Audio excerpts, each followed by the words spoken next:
Hello বন্ধুরা, আমি রবিন। আর এখন কথা বলবো কিছু নতুন আপডেট নিয়ে। তো প্রথমেই যেটার কথা বলবো সেটা হচ্ছে রুক্মিণীর মৈত্র আপকামিং সিনেমা, যার নাম হচ্ছে বিনোদিনী। তো রুক্মিণী মৈত্রের অভিনীত বিনোদিনী অবশেষে আসতে চলেছে।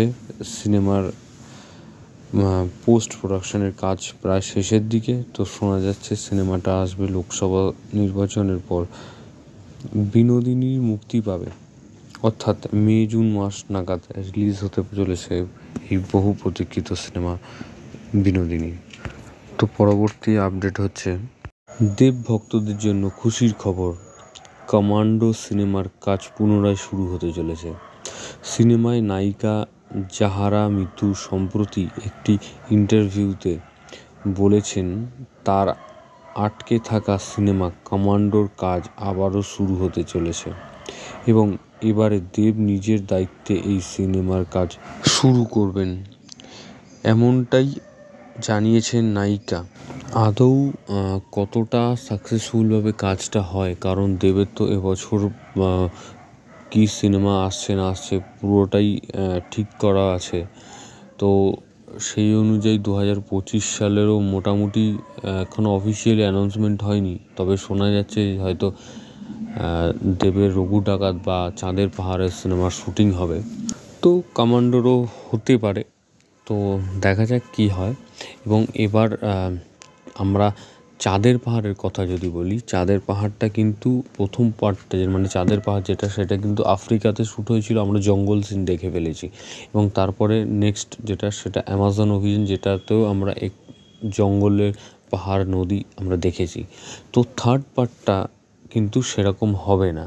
তো থার্ড পার্টটা কিন্তু রাশিয়ার কোনো একটা বা সেইখানকার কিছু দেখাতে পারে আমার মনে হয়, কারণ এসবিএফের তরফ থেকে যে একেনবাবুর গল্পটা, সেটাকে কিন্তু এবার রাশিয়াতে পাঠানো হচ্ছে, মানে রাশিয়ারও কিছু সিন থাকতে চলেছে। তো সেইখানে এই শ্যুটিং চলাকালীন তারা হয়তো কিছু দেখবেন যে এইখানে এই চাঁদের পাহাড়েরও মানে শ্যুট করা যায় কি না, মানে চাঁদের পাহাড়ের যে ধরনের সিন আছে সেগুলো শ্যুট করা যায় কি না। তো সেই অনুযায়ী হয়তো গল্পটা রাশিয়াতেও খানিকটা শ্যুট হতে পারে এই চাঁদের পাহাড়ে। তো এরকমই খবর আছে। তো দেখা যাক ফাইনালি কী আপডেট আসতে থাকে। তো পরবর্তী আপডেট হচ্ছে বাংলাদেশের অভিনেতা শাকিব খানকে কেন্দ্র করে। তো এই তুফান সিনেমার কথা যদি বলি, তো তার একটা প্রমোশন পোস্টার ভিডিও এসছে। তো এর যে আরেকটা এসেছিলো ভিডিও, যেটা বাংলাদেশের তরফ থেকে, তো সেটা আমরা দেখে ফেলেছি। তো সেইটা খুবই ভালো হয়েছিল, খুবই প্রশংসিত হয়েছিল। কিন্তু এই যে এসবিএফের তরফ থেকে যে মোশন পোস্টারের ভিডিওটা ছাড়া হয়েছে, তার মধ্যে যে কাজগুলো বা যে ভিএফএক্সগুলো ইউজ করা হয়েছে, সেগুলো কিন্তু খুবই খরচা করা হয়েছে এবং খুবই ভালো লাগে, দারুণ শটগুলো আছে এবং ভিএফএক্সের কাজ কিন্তু খুব ভালো। এবং এখানে যেটা আগেও বলেছি যে শাকিব খানের ক্যারেক্টারটা একজন গুন্ডার ক্যারেক্টার আমরা দেখতে পাবো।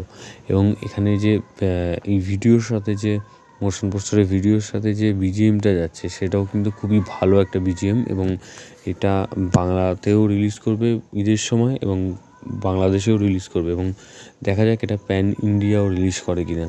তো দেখা যাক আরও কী আপডেট আসতে থাকে তুফানকে কেন্দ্র করে। তো পরবর্তী আপডেট হচ্ছে একটা হিন্দি ছবিকে কেন্দ্র করে। তো দেবরার পর RC16 জাহ্নবী কপুর এর এন্ট্রি। এরপর গুঞ্জন চলছে পুষ্পা 2তে আইটেম সঙ্গেও থাকতে পারে এই জাহ্নবী কপুর। তো দেখা যাক আর কী আপডেট আসে। তো পরবর্তী আপডেট হচ্ছে খরাজ মুখার্জিকে কেন্দ্র করে। তো বাংলা ছবির পাশাপাশি খরাজ মুখার্জির ঝুলিতে জোড়া হিন্দি ছবি জলি LLB 3 আর ভুল ভুলাইয়া 3তে থাকতে চলেছেন খরাজ মুখার্জি। আগামী মার্চের মিডিল থেকে এপ্রিলে ভুল ভুলাইয়া 3-র শুটিং শুরু হবে কলকাতাতে। আর তারপর মে থেকে অক্ষয় কুমারের আর আরশাদ ওয়াসিরের সাথে জলি LLB 3-র কাজ শুরু হবে খরাজ মুখার্জির। তো দেখা যাক, একটা ভালো ফ্র্যাঞ্চাইজি এই জলি LLB এবং ভুল ভুলাইয়া। তো দেখা যাক কী হয় এবং খরাজ মুখার্জি কীরকম পার্ট থাকে, তার কী ক্যারেক্টারে উনি থাকেন। তো পরবর্তী আপডেট হচ্ছে রাইমা সেনের আপকামিং সিনেমা, যার নাম হচ্ছে মা কালী। তো এই সিনেমাটাতে আমরা লুকটা কিন্তু দারুণ একটা লুক দেখতে পাবো রাইমা সেনের। তো একদিকে আমরা দেখতে পাচ্ছি কালী ঠাকুরের মুখ এবং একটা মুখেরই আরেক দিকে দেখতে পাচ্ছি একজন মুসলিম মহিলার মুখ। তো এবং পেছন দিকে কিছু পেপারের ছবি আমরা দেখতে পাচ্ছি এবং দেখতে পাচ্ছি মসজিদেরও ছবি এবং তার নিচে কতগুলো মানুষ তারা মারদাঙ্গা করছেন, হিন্দু মুসলিম। তো পোস্টারের মধ্যে আমরা এটাও দেখতে পাচ্ছি। তো এটা একটা খুবই সেন্সিটিভ ইস্যুর ওপর সিনেমা তৈরি হয়েছে এবং লুকটা কিন্তু দারুণ হয়েছে রাইমা সেনের। তো সিনেমাটা টিজার আসলে আমরা আলোচনা করব কীরকম কী হয়েছে না হয়েছে।